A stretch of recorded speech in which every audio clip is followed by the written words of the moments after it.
Hello, today's student question is, when do we use few versus a few? What's the difference? I'm happy to explain it in today's Ask the Teacher video. But before I begin, remember, you can download all the past Ask the Teacher lessons by clicking on the link under this video. Few has a negative connotation, but a few has a positive connotation.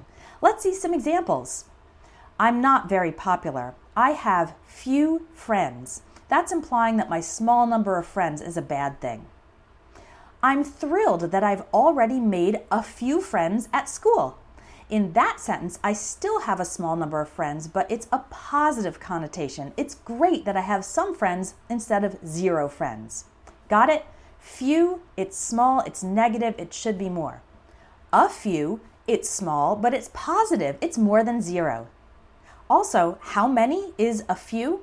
It could be around 3 to 5 items, usually less than 10. It kind of depends on what we're talking about.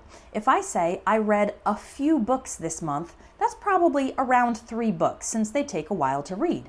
But if I say I ate a few potato chips, that might be around 10 potato chips, which is a small amount compared to eating 20 or 30 chips or more.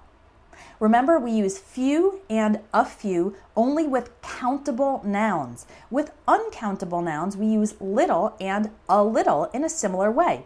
If I say, I've been so busy, I had little time to prepare for the talk.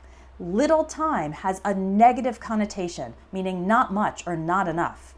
But if I say, I'm glad I had a little time to prepare for the talk before going on stage. A little time has a positive connotation. I'm glad I had some time, more than zero. Hope that helps. Again, click the link under this video to download this lesson and 30 more answers to student questions.